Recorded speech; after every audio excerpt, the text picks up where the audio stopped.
আসসালামু আলাইকুম। আপনারা যারা রাজহাঁস অথবা দেশি হাঁস বাসায় পালন করতে চান অথবা ফার্ম করে পালন করতে চান, তো আপনাদের এই ফার্ম করে পালন করলে হাঁসে কী ধরনের লস হয় অথবা হাঁসে আপনারা লাভ করতে কীরকম পারবেন অথবা পারবেন না, এবং আপনাদের যাদের নদীর ধারে বাসা অথবা পুকুরের ধারে বাসা তারা কি হাঁস পালন করে লাভের মুখ দেখতে পারবেন, তো এই বিষয়ে আজকের এই ভিডিওটা হতে চলেছে।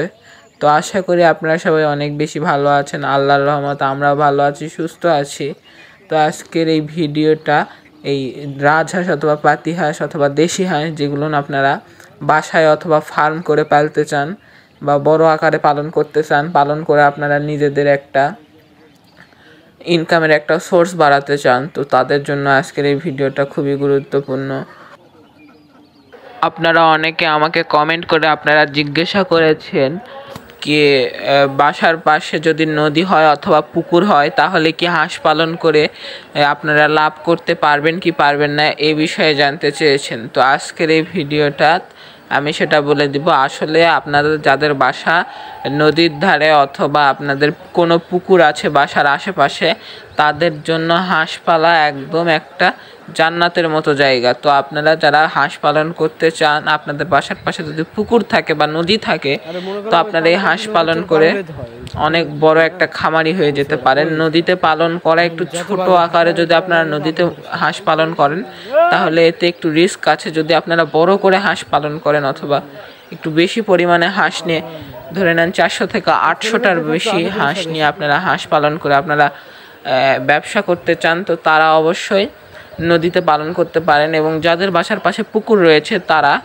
অল্প পরিমাণে করতে চাইলেও করতে পারে, কিন্তু নদীতে বৃহৎ পরিমাণে করাটাই বেশি ভালো, কারণ বেশি করে করলে যতটুকু কষ্ট হবে তত তার লাভের মাধ্যমে আপনাদেরকে খুব একটা কষ্ট বলে মনে হবে না। যদি আপনারা অল্প করে পালন করেন তাহলে আপনার কষ্টর পরিমাণ বেশি হবে কিন্তু লাভের পরিমাণ কম হবে।